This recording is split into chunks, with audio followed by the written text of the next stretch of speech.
Hey, welcome back to Biz Talk TV. I'm your business guide, Michael Rager. I'm so excited. We're going to talk about something really fun. Exit strategy.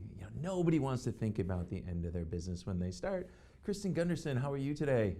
Hey, thank you so much for having me on the Biz Talk Show today, Michael. I'm glad to be here. Man, so we were talking a little bit before we got on here, exit strategy. Yeah. Nobody wants to think about the end, we were talking about Stephen Covey, beginning with the end in mind. That's one of the most important things. So when you're looking at your customers, how do you start talking to them about exit strategy? Well, that's a really great question. One of the first things, like when you get started with a business, you should have the end in mind. Like, where do you see this going? When do you want to retire? Do you want to be doing your business for the rest of your life? Do you have a plan? Like, you should really think about what the end in mind is for your business. Do you want this to be able to be passed on to your kids? Do your kids even want this? Do you want to be able to do this for 20 years and then sell your business and retire? Do you want to be able to have your business, sell it, but maybe still be a consultant and work in that industry still? So those are really great things to think about when you are first getting started with your business. So if you don't have that now is the time to start thinking about what do you want to do with your business in the years to come. Well, one of the really hard things that I tell my client is, I'm a fisherman, right? And I love the ocean fish. And I said, look, if you let me take you where I want to go, I'm going to take you to the beach. If you're a mountain person, you're not going to like time at the beach. It's going to be too hot and it's going to be nasty. Because if you don't know where you're going, you can't build it, right? Right. And so, but here's the other thing we talked about a little bit. 98% of businesses don't sell because they want to. They sell because they have to. So how should business owners start preparing to sell?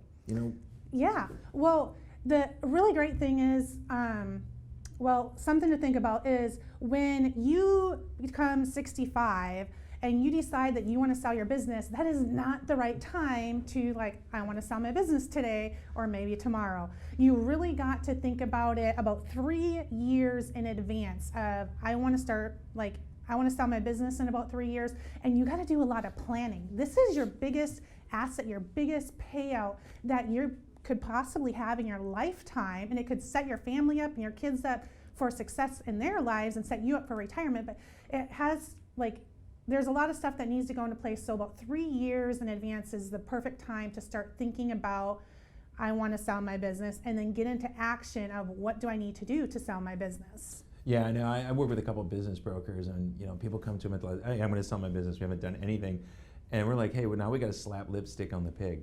This business is not pretty. They think it's worth way more than it really is. Exactly. And so what are some of the key things that people should be looking at and focusing on to get ready to sell their business? Okay, so there's a few people that you need to get in talk with in advance. The first one is a tax strategist.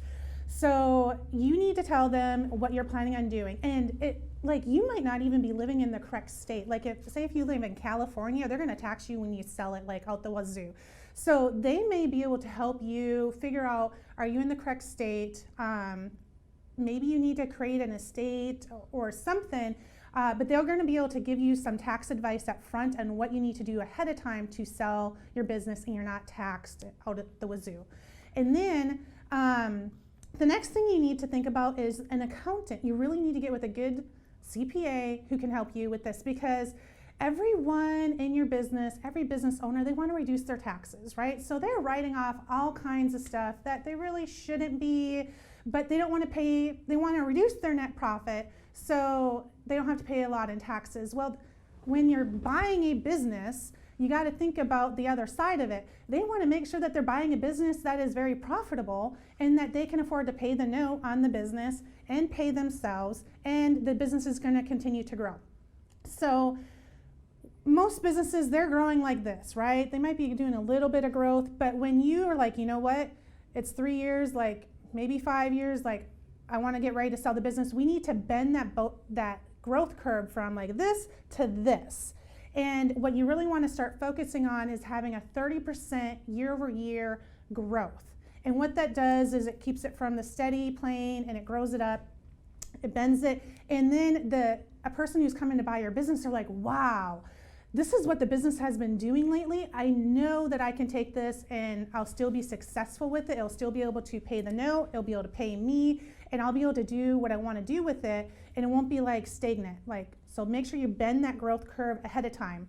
And then you really got to think about what you've been spending your money on, what you've been writing off, and you need to help with the CPA, that accountant, because you're going to have your financials that you've been having, writing off the second house, or, Uncle Jimmy who's been dead for a year, or, just some other things that people write off because they want to reduce their bottom line, for they don't have to pay as much in taxes. So that CPA is going to have to basically come up with 2 sets of financials for your business. One of what you've been doing, and the other one to be able to adjust the EBITDA.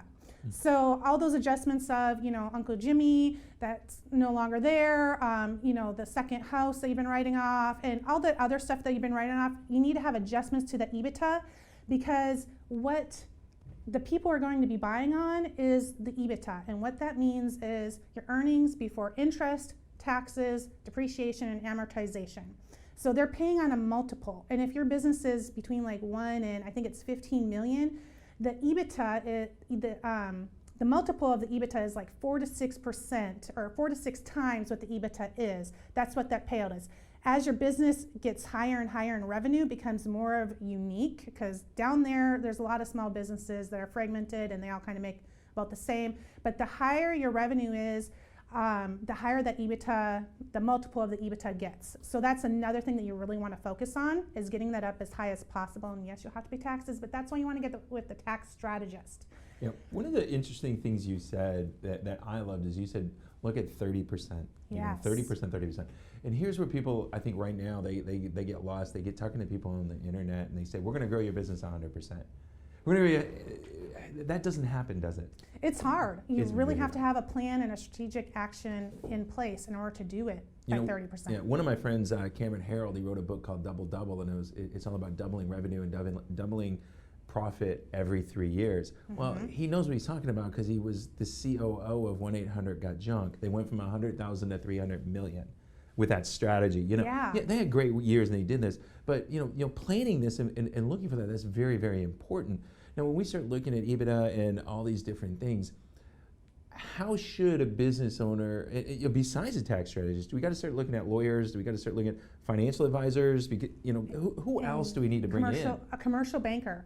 Okay. So the tax strategist, the accountant, and the next one you want to talk to is a commercial banker. They're like the real estate person for selling your business, because they know everyone who's in the market for buying a business. They know everyone who maybe wants to merge or do acquisitions.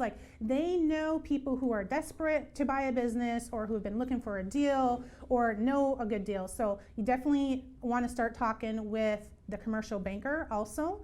That would be the next one. And then the very last piece to bring in after the deal is made and they're doing the due diligence on the business, that's when you bring in the lawyer. Make sure it's a really good lawyer who specializes in selling and buying businesses, that type of work, because 4 words, if the other lawyer changes that contract, that could really screw over you, and you may not know it until it's too late. So make sure you have that good lawyer, but that's the last piece that comes in right before you're ready to sell, and just kind of dotting all the I's, crossing the T's, and making sure that you're set up for success. And do you have any tool, we've got a tool on our website that's 18 things that they need to look at. Do you have any tools that you give out to your customers that can really help them prepare for this? Well, that's a really great idea. I need to come up with that. We should talk. I can share that tool. Yeah, exactly. So we got about a minute left. What's something the last thing people should think about, before they go sell their business, and then how do people get a hold of you so they can start working with you to start planning? I would say just sit down and do a strategic plan of what you want your business to look like, with the end in mind. Sit down and do that this weekend when you got time, and really kind of map that out and map out a growth, get your goals in line. And how you can get a hold of me is you can find me on social media. I'm on Facebook, LinkedIn, and Instagram at Gunderson's Bookkeeping, or you can give us a call, 936-372-2661. And also, I'm going to tell you, if you're on the north side, you got to look at this lady. She's a networking guru. She's out all the time. I'm watching her on Facebook do all these cool things. So if you're on the north side of Houston, up there, the Woodland Spring, get a hold. I'm sure she's got some great events for you to go to, especially if you like to drink a beer. Sure I've seen that. I've been seeing that. So, man, Kristin, thanks so much. I appreciate it. We need to talk about those tools and kind of go from there. So I'm Michael Ridgey, your business guide. We're going to be right back on Biz Talk TV, and we're going to talk a little bit of law.